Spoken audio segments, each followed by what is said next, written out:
Okay, and welcome Lama Kathy to Santa Monica KTC. Is this our final teaching of Chenrezig? I think it's our final teaching on the Chenrezig series. So please teach us. Thank you very much. Yeah, no, thank you.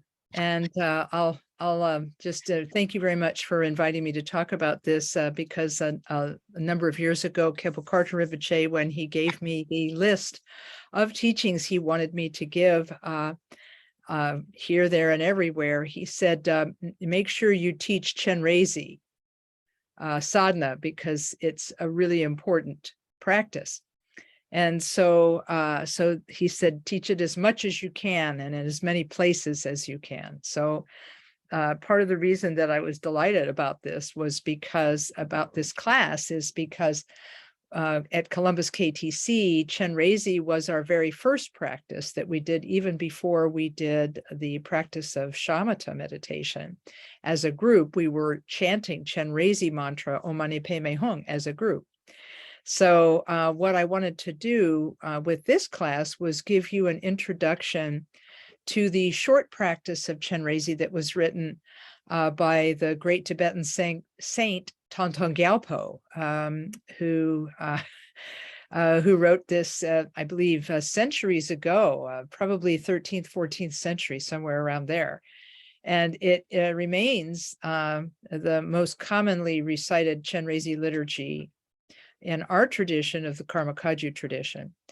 So, when we started, I started by talking about the verses that were written by Khenpo Tsultrim Gyaltso, and I decided to start with the verse because the verse was it was just a really a very sweet and yet powerful reminder of Chenrezig practice being both elementary and profound. So we started with this verse.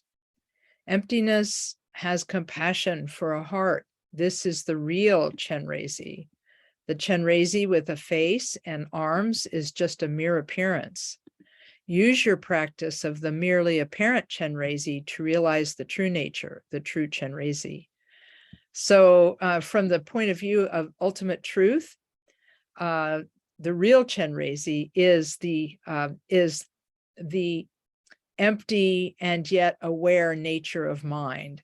So mind is said to be the unity of emptiness and luminosity, and that's the real nature of mind. And so Khenpo Tsultrim is saying this basic nature is the real Chenrezig. But for the purposes of training, we train by meditating on the Chenrezig with a face and arms. You know, the many pictures we have seen of 2-armed Chenrezig, 4-armed Chenrezig, 1,000-armed Chenrezig. These images of Chenrezig, the bodhisattva of compassion, they appear for the benefit of sentient beings. And so we meditate on these forms as a way of connecting with our own luminous and empty nature. And that's what he means in the very last verse. Use your practice of the merely apparent Chenrezig to realize the true nature, the true Chenrezig. So that's what we started with in the very first class. So that's a bit of a review of how we began our instruction. Then we talked a little bit about the history of the sadhana and a little bit about the mantra, Om Mani Padme Hung.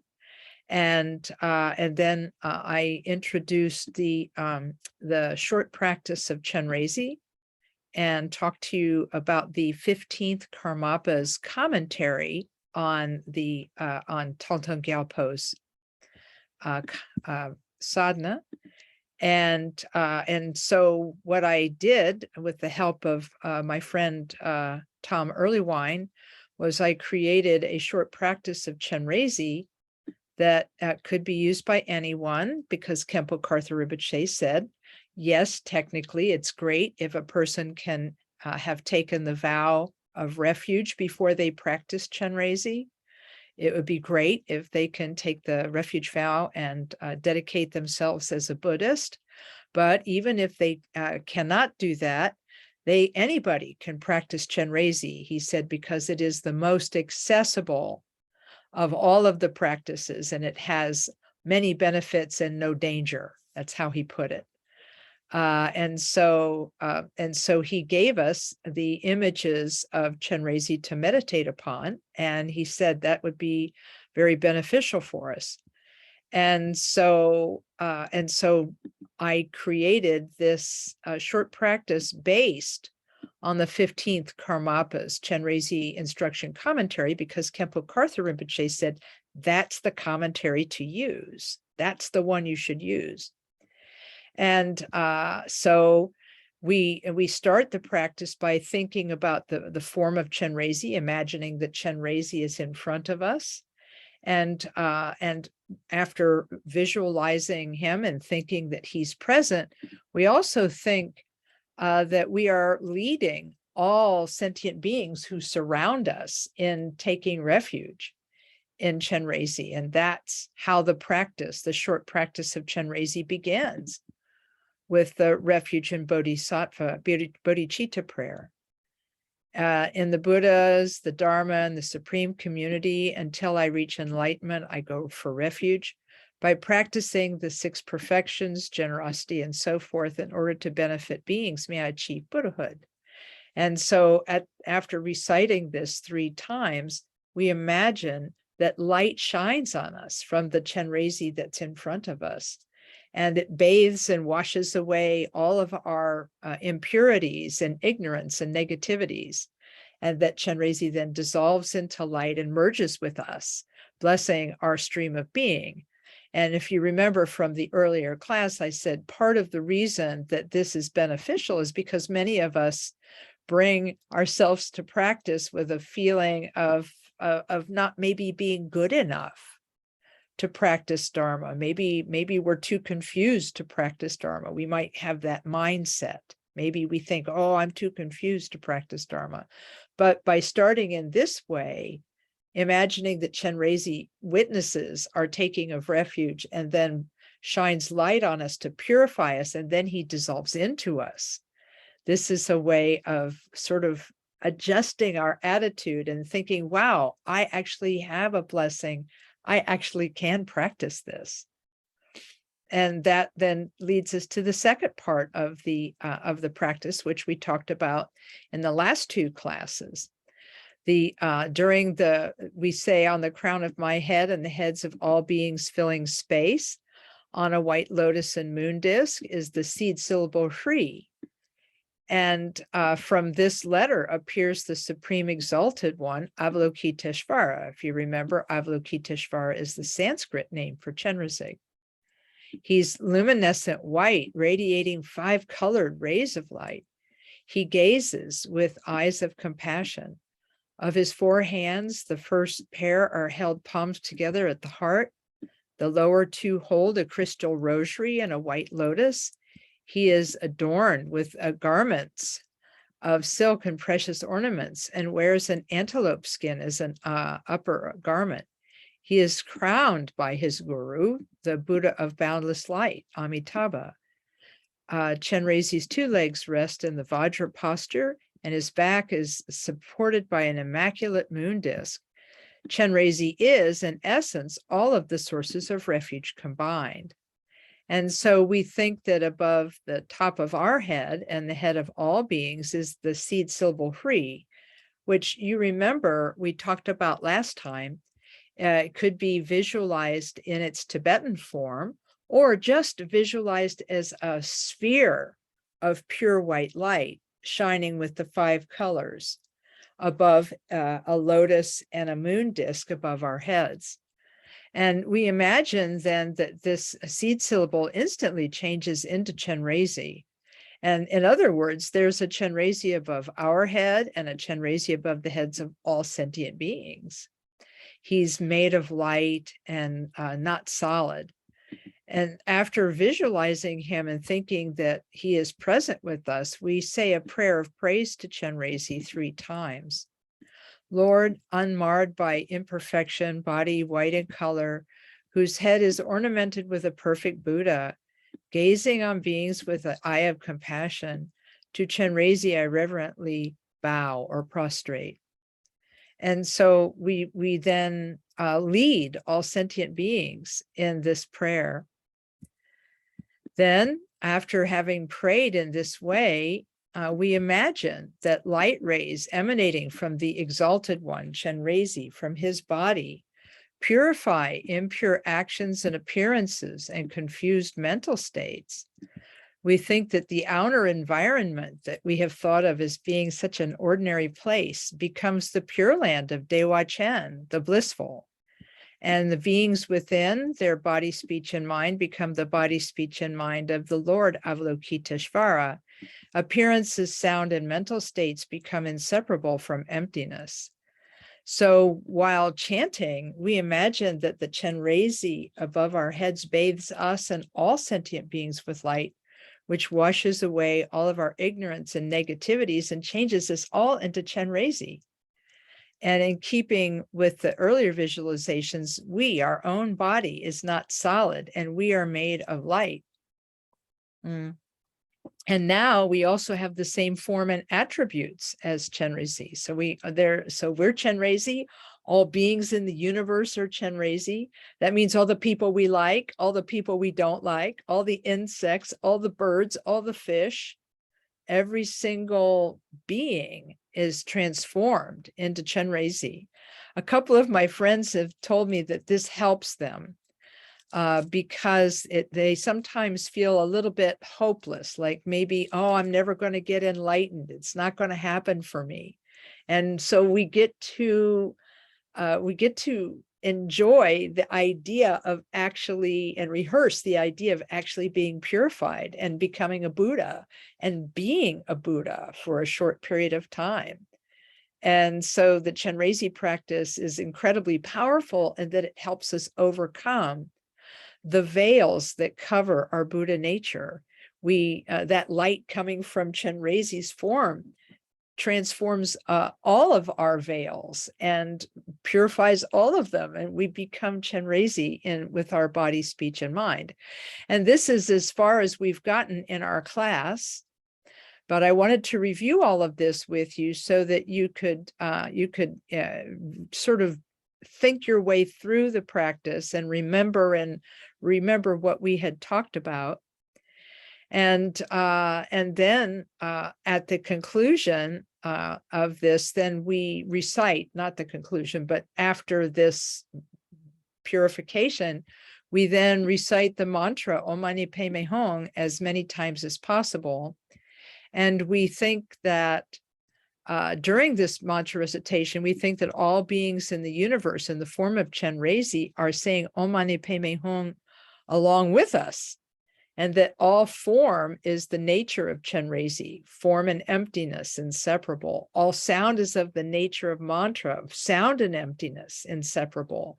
And the nature of all thought is enlightened wisdom. And that this is called the threefold purity, form as deity, sound as mantra, and thought as awakened awareness. And so you will have read about this in other books, but this is something we practice while we're reciting the mantra. And so that's as far as we've gotten in the text. And I wanted to take a moment here to talk briefly about the four veils. And because we talked about this last time. And I showed you, I think, a list of the four veils and how the blessing of Chenrezig dispels them. But just to review again, here we go. The four veils. This is what makes it, this is what happens for us. Somebody asked Khenpo Karthar Rinpoche once, how come if we all have Buddha nature, how come we don't see our Buddha nature like all day, every day? How come? How come we don't experience Chenrezig and experience our Buddha nature? If it's our basic nature, why don't we? And Khenpo Rinpoche said that our confusion in our limitless mind, confusion and wisdom are side by side. He said from beginningless time, we have had Buddha nature, but he said from beginningless time, our limitless nature has possessed the capacity to not know itself. We have possessed the capacity to not know our own nature. And he said this mere sheen of ignorance has covered our Buddha nature from beginningless time until now. And the light from Chenrezig dispels these veils. When the previous Khalda Rinpoche gave a teaching on creation and completion meditation at KTD back in like 1982, he said the four veils build on each other. The first one is basic ignorance. We don't see our own nature as Buddha. And from the moment that we fail to see our own Buddha nature, he said we have thoughts and we think those thoughts are other than the mind that's having them. And that cuts the world into two. Basic ignorance, not knowing our nature, leads us through habitual tendency to posit a self and other. We posit a self and we posit other. And then once we have self and other, we get what I call drama, which is mental affliction, which is liking some things, disliking other things. Self tries to conquer the world through clinging and fixation. And after we form these feelings of clinging and fixation, then we act on them. And then that hardens the shell, so to speak, on our ignorance by accumulating karma. And these karmic accumulations then sort of solidify the fourth veil that covers our Buddha nature. So basic ignorance leads us to posit we don't know our nature. That leads us to posit self and other.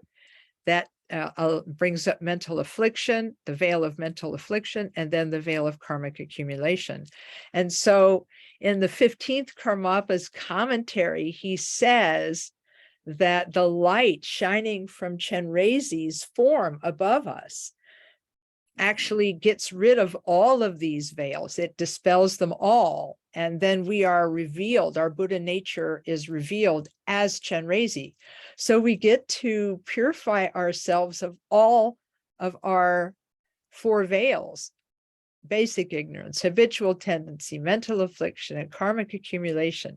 That's what Dharma practice is all about, is removing these veils one by one by one, until we come to the basic veil of basic ignorance. And when that is dispelled, we reach what is called the first level of bodhisattva awakening, or the first bhumi of bodhisattva awakening. And this is the end of samsara for us. And Khenpo Karthar Rinpoche said that you can do this practice of Chenrezig and slowly and gradually dispel all of your veils and confusions and achieve Buddhahood through the practice of Chenrezig, which I thought was a bold statement. But in a minute, you're going to find out why that's possible.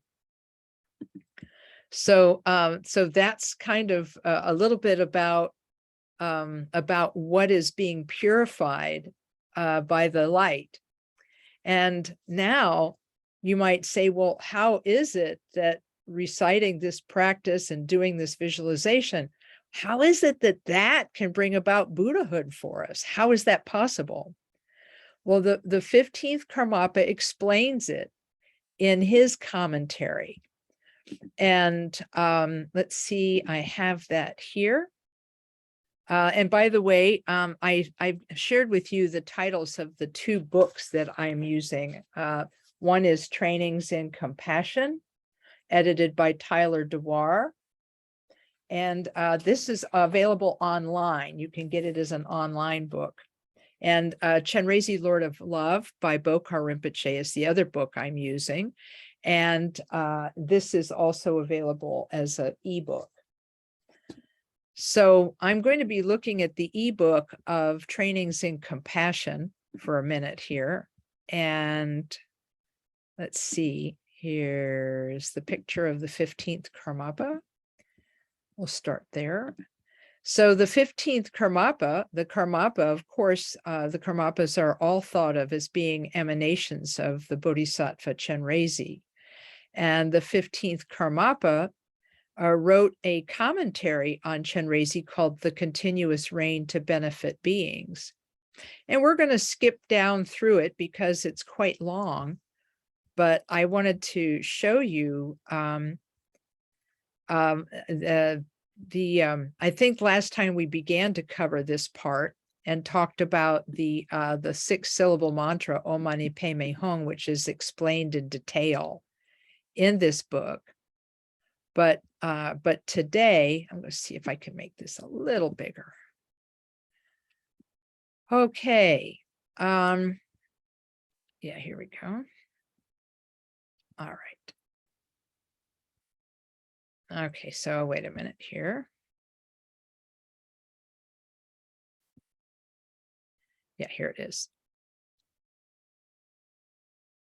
Let's see.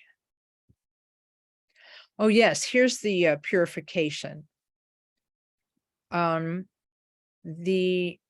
He's talking about the what is purified. And he says the light from Chenrezig purifies everything, including the most difficult and complex of all karmas, the 5 acts of immediate consequence, which are mentioned in the sutras as being the worst karma, killing one's mother, killing one's father, killing a Buddha, drawing the blood of a bodhisattva or Buddha with ill intent. And then the last one is splitting the Sangha. And so it's basically saying all of the misdeeds, shortcomings and misdeeds are purified. And then he talks about all of the downfalls of one's refuge vow, one's bodhisattva vow, one's Vajrayana vows, and so forth. And he says all of these impurities, whatever wrongdoings and downfalls that have been produced by the negative karma of obscurations and so forth, in the very instant of that light shining upon you, they are purified. And then he said, so that's 2 of the veils purified, the karmic accumulation veil and the mental affliction veil. And now he's going to say the light rays also cleanse the knowledge obscurations and habitual tendencies. Those are your other 2 of the 4 veils. He's just talked about karma and mental affliction being dispelled. He said the light rays also cleanse the knowledge obscurations and the habitual tendencies, which have from beginningless time supported dualistic clinging to the confused appearances of self and other. All beings, that's you and everybody else, are blessed into the experience of inseparability from the body, speech, and mind of noble Chenrezig. And then he says the light rays pervade the abodes of the 6 classes of beings, the 6 realms that we talked about in previous classes, causing the vessels of the external world and all objects that appear within them to become the pure realm of Akanishta Sukhavati, in other words, Dewa Chen, the pure realm of the Buddha Amitabha. And he says, free of even the names of rocks, mountains, cliffs, and so forth that are mundane, the form of Sukhavati, all of its forms are of the nature of precious jewels and spheres of rainbow light. And the inhabitants, each and every sentient being of the 6 realms, are freed from their suffering. And the bodies of all beings suddenly become the body of the great, noble, compassionate one. The speech of all beings, along with the sounds of the elements, is the self-sounding melody of the secret 6-syllable mantra. Secret here means it's like a very high, profound mantra. Conceptuality, the confused aspect of mind, is purified, and beings realize the mind of the noble one, Meditate that all of this has become so. So what the 15th Karmapa is saying, see the light shine upon you, see the light shine upon all beings, see the light shine upon the entire universe, and that all of it is transformed and becomes as Dewa Chen. And then he said, in this way, the pure appearance of the kayas and the pure realms, the sound of the mantra, and the naked mind of awareness emptiness are inseparable from the appearances of the body, speech, and mind of yourself and others. While resting free of fixation in this great all-pervasiveness beyond intellect, then he said, you think of this and then recite the verse of where you see the light from Chenrezig purify you, which is the verse right before the recitation of the mantra. And so by telling us to conceptually cultivate a non-conceptual state of mind, all form is transformed into the deity, meaning its appearance and emptiness, form and emptiness. All sound is sound and emptiness, and all thought is awareness and emptiness. And by having us think in this way, then he said, maintaining these visualizations, recite this mantra as the main part of your chant practice, Om Mani Padme Hum. And then the 15th Karmapa launches into an extremely long discussion of the 6 syllables, which we don't have enough time to cover here, but we talked about briefly as that each of the syllables, Om, which is white, Ma, which is green, Ni, which is yellow, Pe, which is sky blue, Me, which is red, and like a blue-black, Hum. Each one of these purifies one of the 6 basic mental afflictions. Ignorance and is purified, pride is purified by Om, jealousy, Ma, a compulsive attachment is purified by Ni, ignorance is purified by Pe, miserliness is purified by Me, and Hung purifies anger and hatred. And by reciting this mantra, we think that all of the negativities of ourselves and all beings are purified, and that all of the wisdoms that remain when those negativities are purified, that becomes manifest with us. And so that's what we do. That's how we think about this practice. And how does this practice end? This practice, what Khenpo Karthar Rinpoche said was that this threefold bearing, form as deity, sound as mantra, thought as awareness. If we think like this, he called that concordant Mahamudra.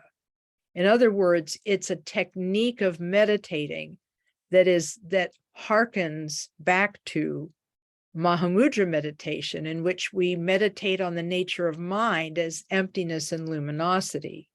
The emptiness is the emptiness of our body as Chenrezig, and the luminosity is the luminosity of our form as Chenrezig. So as I mentioned last time, the 14th Dalai Lama, when he taught at KTD back in 2006, he said that meditating on our body as Chenrezig's body made of light is a way of meditating on our mind's luminosity, and seeing our body as empty inside is a way of meditating on our mind's emptiness. And he said, in this way, you perform a symbolic form of Mahamudra meditation.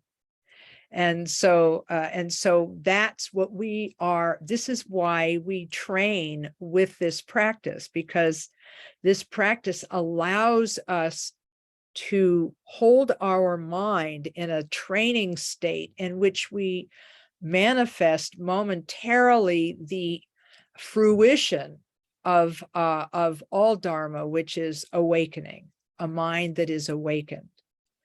And then at the conclusion, the Dalai Lama said that the conclusion of the Chenrezig practice is also a form of Mahamudra, because he said what happens at the end of the Chenrezig practice is that the entire universe, as Dewat Chen, dissolves into all the beings, and then all of the beings as Chenrezig dissolve into the Chenrezig above our head. The Chenrezig above our head dissolves into us, and then we as Chenrezig dissolve from the top to the middle and the bottom to the middle into the seed syllable Hri and the mantra garland at our heart, and the syllables of the mantra dissolve into the Hri and the Hri from the bottom to the top, and then into utter emptiness. And this, in this moment of utter emptiness, the Dalai Lama said, you experience the nature of your mind as it is. You have that potential to experience the nature of your mind. And the 15th Karmapa even describes this in his commentary, this dissolution. Finally, the entire phenomenal world, now transformed into the kayas of awakening and pure realms by the light, from the guru's body on the crown of your head. Now you see he uses the word guru here because one of the key pieces of this is that the Chenrezig that's above your head is thought of as being both Chenrezig and your own guru in one, so that the guru, who is the summation of all awakened beings, and Chenrezig are seen as being one and the same. That's why he says that. And then that he melts into light and dissolves into the guru Avalokita, who in turn melts into light and dissolves into you, after which you too melt into light. And there are two ways to do this melting of yourself as Chenrezig into light. One is the top to the middle and the bottom of the middle into the mantra and seed syllable in your heart. And then the mantra into the seed syllable and the seed syllable into emptiness. But you also can see your body as Chenrezig dissolving into light like a rainbow dispersing into space, You can see it happen all at once. It's just gone. And then after our Chenrezig, our form as Chenrezig dissolves into light, the 15th Karmapa says, rest evenly for as long as possible in the luminous emptiness. Get that? The nature of your mind, luminous emptiness, free of any conception about the three spheres, form and speech, body, speech, and mind. You're free of any conception about the three spheres.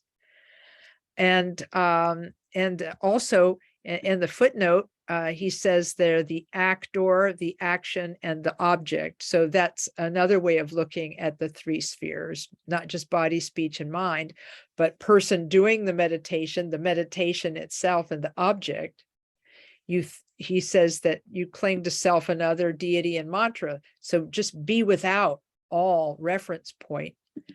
Let go of all references toward fabricated attributes such as existence or non-existence. It is and it's not.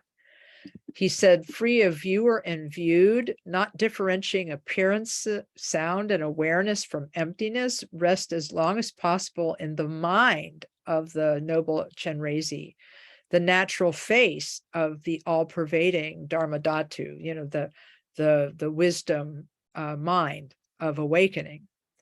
And then after that moment of quiet meditation on the nature of mind, when you arise from that, which means when thoughts arise in your mind again, as you have rested in this emptiness, when the first thought arises, the 15th Karmapa says, rest evenly in the awareness that everything included in the domain of the 5 elements, that is, all things that appear as self and other, is the body of the noble, great compassionate one. And all sounds, whether they're coming from animate beings or the sounds of the elements like wind and so on, that they're the speech of Chenrezig. And that that speech of Chenrezig is the melodic resonance of the 6-syllable mantra. And then we think that all thoughts are the mind of the noble one, awareness and emptiness, free of fabrication, the innate character of the Dharmakaya. And then after that, in all activities, he says, walking, sleeping, sitting, or talking, abandon mundane attached ways of thinking, being certain about the samadhi of these 3 outlooks: form as deity, sound as mantra, thought as awareness. And then you recite the final words of the sadhana: the physical appearance of myself and others is the body of the noble one. Sounds are the melody of the 6 syllables. Thoughts are the expanse of great wisdom. And so essentially, after dissolving into utter emptiness, the first thought that we have is, I am Chenrezig. And then we are in Dewa Chen again, all beings are Chenrezig again, and so forth, which is so helpful to us because sometimes the world can be a scary place. And if we have, through our practice, transformed it into Dewa Chen, then we will have at least this much of a chance of experiencing it a little bit differently, just a little bit differently. And this is what Khenpo Tsultrim Gyamtso really meant when he said, use your practice of the merely apparent Chenrezig, the one with the face and arms, to realize your true nature, the true Chenrezig. Because I asked Khenpo Karthar Rinpoche, and I mentioned this last time, I said, this is very similar to Mahamudra. Will it ever cross over and become Mahamudra? And he said, oh, yes, of course. He says, if you really devote yourself to it with great dedication, then he said, yes, it will eventually become Mahamudra, and realization can come from doing this practice. And so, I really want to encourage everyone to try to be present with this practice in every possible way you can be on a regular basis, because I know you recite it regularly, and trying to be present with the emptiness of it and the appearance of it is just a wonderful way of training your mind to see things differently. And then at the end of the practice, we dedicate the merit. And by this merit, it says, may we quickly accomplish Avalokiteshvara or Chenrezig and establish all beings without exception in that state. And then he says, in addition, engage in as many pure-hearted aspirations as you can. And then he gives a very, very simplified method of practice that's not quite this complicated. But since I want to give us some time now for questions, I'm going to not go through that ultra simplified method that the 15th Karmapa gives, but he talks a little bit about it. And then at the end, he talks about all the benefits of the mantra Om Mani Padme Hum. My favorite one is just the very first one. He says the 6-syllable mantra is the very embodiment of the wisdom heart of all Buddhas, the essence of the 5 Buddha families, and the essence of the holders of the secret, meaning Vajrayana. And I just love that because he's saying that everything can be explained by and used in Chenrezig practice. So thank you for letting me take you on a whirlwind tour of the short practice of Chenrezig. and including the post meditation, which is when you get up from your practice, you can still be Chenrezig anytime. I tell people at any moment you can have a Chenrezig moment and transform yourself into Chenrezig at any moment. And, doing the dishes, and poof, you're Chenrezig doing the dishes to benefit sentient beings. You're waiting in line and you're bored, and suddenly, poof, you're Chenrezig waiting in line and benefiting beings just by being Chenrezig in their midst in the grocery line. You can be engaging in a conversation with someone, and then poof, you're Chenrezig, especially if it gets difficult. Then you can sort of try to manifest your higher self, right? And when you feel discouraged about your Buddha nature, poof, you're Chenrezig. And you can symbolically remind yourself that you have the nature of awakening. As you're going to sleep at night, poof, you can be Chenrezig. And as you fall asleep, you can gently dissolve yourself into emptiness as you fall asleep. So there are lots and lots of ways to practice with this on an everyday basis. And so if you don't have a daily mantra practice and you want to try one for a while, this would be worth doing. So that was a very fast tour through the entire 4 classes that we did, all 3 previous classes that we did, and concluding with how the Chenrezig practice is a way of practicing Mahamudra. So discussion time. Feel free to raise your hand or to type a question into chat or whatever.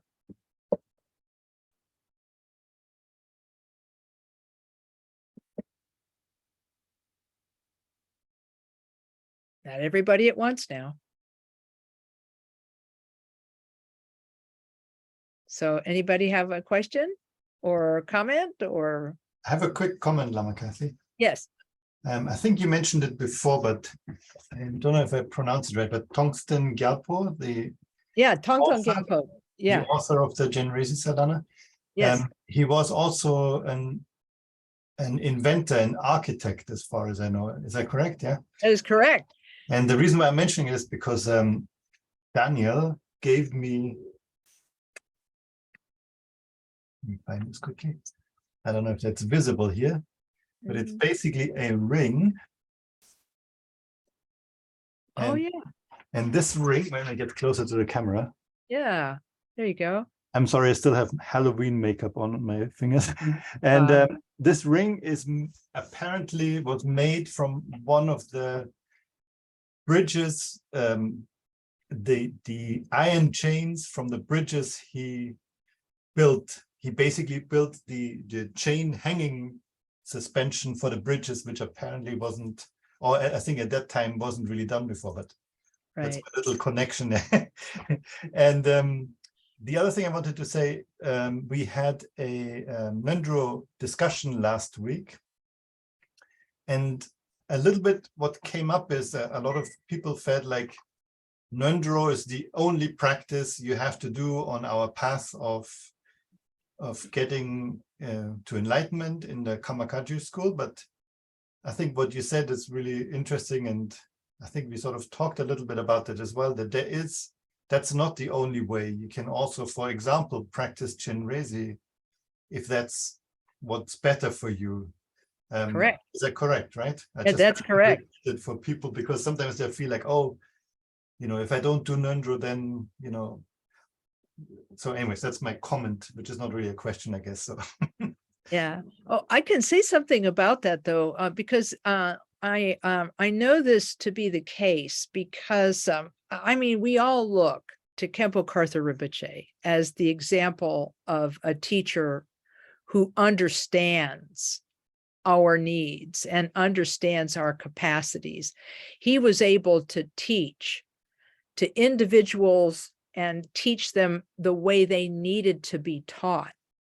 And he was able to kind of cut through their confusion about themselves and help them cut through their confusion about themselves. And I know more than one person who went to him and said, you know, I'm of a certain age, or I'm of a certain health, or I'm of a certain temperament. And the whole idea of doing 100,000 of this and 100,000 of that and 100,000 of these things, they couldn't face it. They just couldn't do it. And they said, what should I do? And he gave them Chenrezig practice, not in every case, but in many cases, he would give them Chenrezig practice. And some of them even took on the discipline of accumulating millions and millions and millions of Om Mani Padme Hum mantras. I know 3 people who are working on 100 million. And I actually know 1 or 2 people who've actually completed 100 million Om Mani Padme Hums. Mm-hmm. And Khenpo Karthar Rinpoche said such people were considered to be sources of blessing because they had invited the deity into themselves over and over again and had visualized themselves as Chenrezig for all those millions of recitations. He said that in villages where there were no lamas, that the Mani practitioners who had done 100 million were given like babies to bless and things like that, you know. And so the idea here is that Khenpo Rinpoche trained everybody in the way they can be trained, right? And I have seen Chenrezig practice change people from the inside out. I've seen Tara practice change people from the inside out. I've seen Nundro change people from the inside out. Because what is it that those 4 veils need? They need purification. And that's what Nundro does. Nundro and Chenrezig and Tara and Lojong, the practice of mind training, compassion, it purifies the negative karma. It purifies the mental afflictions, habitual tendencies, and even basic ignorance. And so it's all of these practices serve the function to dispel the veils and strengthen our experience of our Buddha nature. And so, yeah, so Rinpoche had that capacity, you know, to offer those practices for people. So thanks for mentioning that.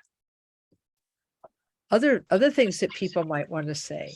I have a question. Can you hear me? Yep.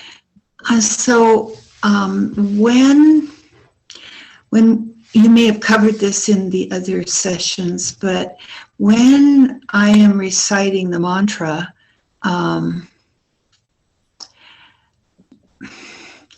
should I be simply experiencing my voice as one would in shamatha, or should I be,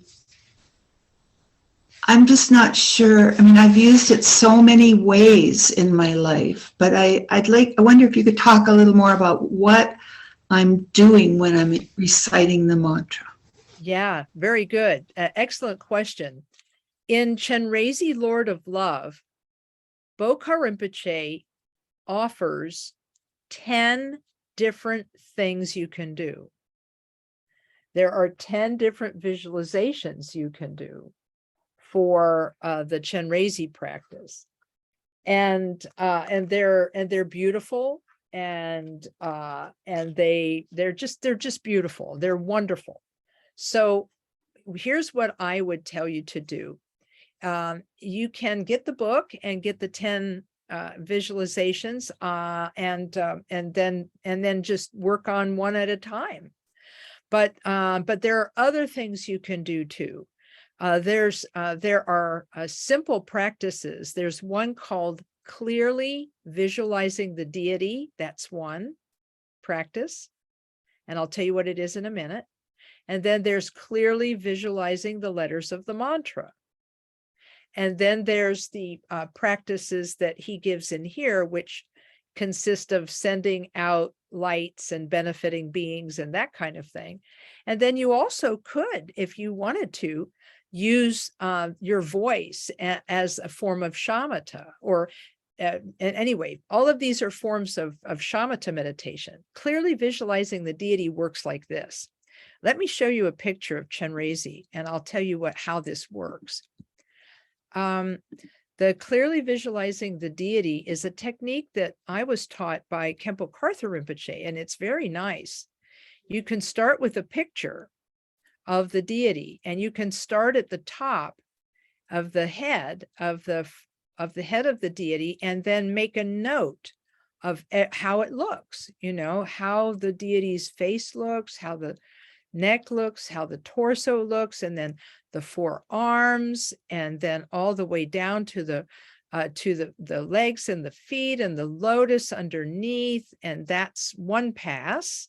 Then you go back up from the lotus to the moon, to the legs, to the torso, to the arms, and so forth. And in this way, you can think your way through the picture of Chenrezig. And then if you really want to do it, you can actually then close your eyes and then see yourself as Chenrezig, starting with the top of your top knot and then down through your body, remembering that your body is made of light, but looks like Chenrezig, all the way down to the lotus flower beneath you, and then back up to the top of your head again, always starting at the top, going to the bottom, and then coming back up to the top again. That's a form of meditation called clearly visualizing the deity. Then if you have time, you can just rest with the sound of the mantra, knowing that it's the sound and emptiness. You can think about that. Or if you get tired of that and you're doing long sessions of mantra, you can then think about the visualization inside the heart of Chenrezig, which is depicted in this illustration. This is the Hri seed syllable, which is upside down. It's to indicate that it actually is visualized standing up like a pin in a pin cushion on top of the 6-petal lotus in your heart as Chenrezig. Almost to the front, Ma is here, Ni is here, Pe is here, Me is here, Hung is here. And that's called clearly visualizing the letters in your heart as Chenrezig. So you could do that. So all of these things train our minds because they're shamatha, right? You know, visualizing yourself as Chenrezig, top to bottom, back up again, visualizing the letters in your heart.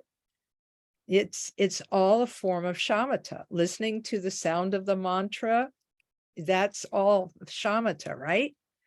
And so these are 3 techniques: clearly visualizing the deity, clearly visualizing the letters, and then attending to the sound. You know, those are different things you can do.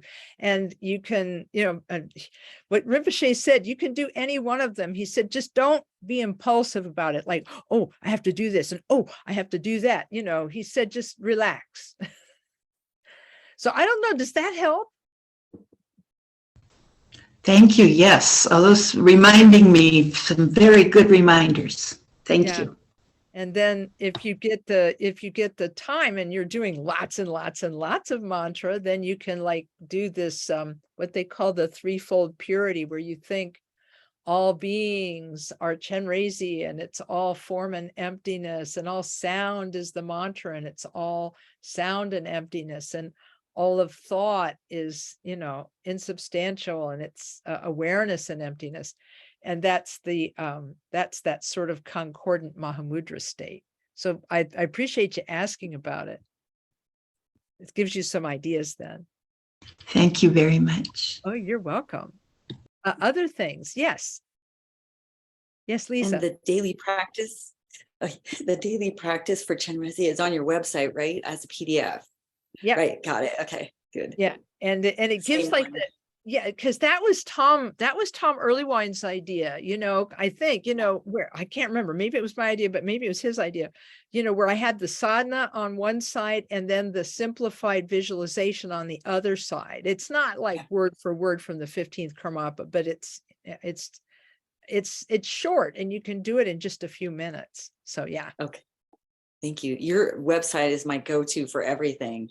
Those Yeah. PDFs, amazing. Yeah, So there's a organized. lot. Yeah. Yeah, you could. Yeah, I mean, it's, I joke around with people that my first job out of high school was like being a grill cook at a restaurant.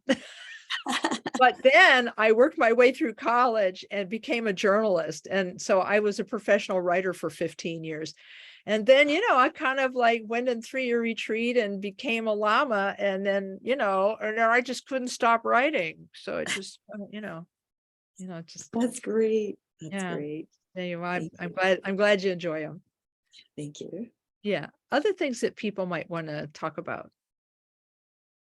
Yes. Yes, Ani. Thank you for the teachings. Through the years, we get empowerments for various deities and medicine Buddha and Taras. If, for want of a better word, if you find yourself more attracted to one Tara over another Buddha or over another or Chenrezig, is that kind of a play of the mind? One should. What is your feeling? Should one kind of pay attention to that, or just say no? I have to do my Chenrezig and I have to do my Nundro and. So yes, I really like this Tara, but no, I'll come here. Yeah, Khenpo Karthar Rinpoche was because he was asked this question in several different ways. I mean, he's asked a version of this several times, and he had a really balanced approach. His approach was, if you have a predisposition toward one Buddha or bodhisattva over another, he said that's just a function of your karma. So, he said that so you have a connection with that Buddha or bodhisattva from previous lifetimes, and it's just carrying over into this current lifetime. And now, so that's the first thing. That explains why we have these predispositions, because we had them from previous lifetimes. So we have a connection. So basically, we have a connection to these. Okay. But now here's the question. The question is, that's the first part. But the second part of your question is, do you pay attention to that or do you set it aside? This is the reason we have teachers. Because you see, because the teacher who knows us will help us to make that selection. And that's what, for example, Khenpo Karthar Rinpoche, a couple of the people he gave Chenrezig practice to had already started their Nundro practice. And he always told us, once you've started Nundro, it's really good for your karma if you can complete it, because then you have the karma of completion, as opposed to the karma of turning away from something. So, so the idea is that if you can start it and finish, fantastic. But he also understood that for some people and their temperament or their body or whatever, there was just no way they could do it. And he always did this. He always worked collaboratively with people. He would work with them. And so this is where, if you have a teacher and you can say to the teacher, here's my situation, what do you think? And then get some advice from the teacher, that's excellent. Because that way you have a bit of a blessing on your decision. Because otherwise it could just be you're saying, I think I want to do it my way, because there are selfish aspects to that aren't healthy. You see what I'm saying? Yes. Yeah. Do we all have the luck to have a teacher? Well, here's the thing. We've met many in our lifetime. And if we have the capacity to talk to them, that's great. Because Khenpo Karthar Rinpoche said, look, all the teachers you meet, they're all your branch teachers. They're all part of your Dharma. And he said there'll be a few of those teachers from whose advice helps you a lot. And those will become your root teachers, and you can have more than one.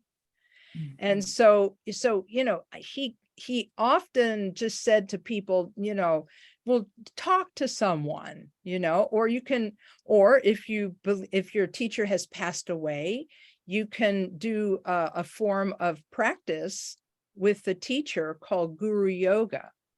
And there's a very simplified form of Guru Yoga that Khenpo Rinpoche gave that's on my website, on that, on lamakathy.net, on the page that Lisa was talking about. And he said, sometimes if you want to reveal something, you can get a blessing from your teacher, and that will give you some certainty about a decision you need to make. So you could always do that. Or you could just talk to your, you know, friendly neighborhood teacher, and then just that you could work it out with them, you know, have them help you. Otherwise known as Lama Kathy. Or whoever. And, you know, you know, so there's lots of ways we can do these things. There's lots of ways that we can work it so that you can get the practice that you feel the best about. But see, sometimes the practice you feel the most attracted to will be one that you either don't have the empowerment for, or don't have the text for, or don't have the teaching for, and then it's kind of a problem. And then it's kind of a problem, because I've had people tell me, oh, I actually had a person say to me, I want this specific Dakini practice. And it's like, I don't have that. I can't get it for you. And if you try to do it without getting all the blessings for it, it's not going to be as effective as the one you already got the blessings for. So I didn't know how to advise them, because they were really set on it, and they, you know, and I think they're still waiting for somebody to give it to them. So there are whimsical. Yes, there are. I wasn't talking about self-imposed whimsical notions, or I like the picture of this green Tara, so I think I will do it. No, hopefully I wasn't talking about that. Well, the cool thing about Tara, here's the deal. I mean, the cool thing about Tara is that we're taught over and over again that there are 21 forms of Tara, but the green Tara embodies them all. So even if you can't practice all of the forms of Tara, if you can practice the form that is the summation of all of them, you know, then that's pretty darn cool. And there's lots of ways to do that. So, Thank you very much. Yeah. Now, I know we've gone over time just a little bit, but if there's another question out there, I'm open for business. There's one more out there. Is there one more?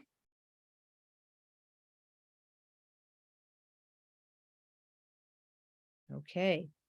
Well, I'm super pleased to have been part of this for you, and to help connect you to the Chenrezig practice. And I encourage you to continue practicing together, because practice is always better in a group.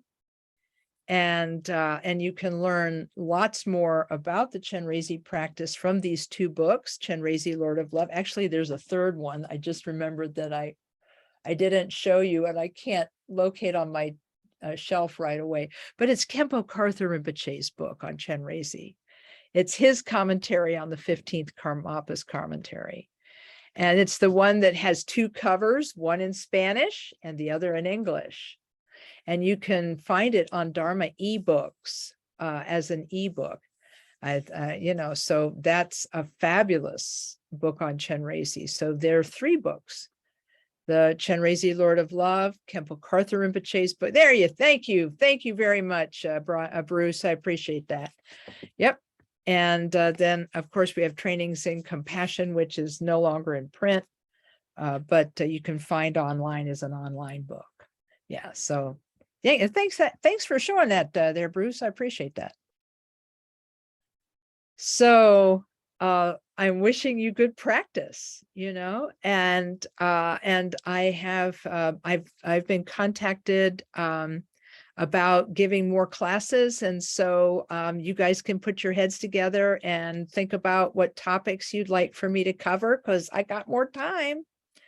And I can either do a series of things, or I can just do, different topics. So I love talking Dharma, and hope this helps you with your practice. Thank you so much, Lama Kathy. Thank you. I'm so glad you guys were here, and thank you so much. And let's dedicate some merit.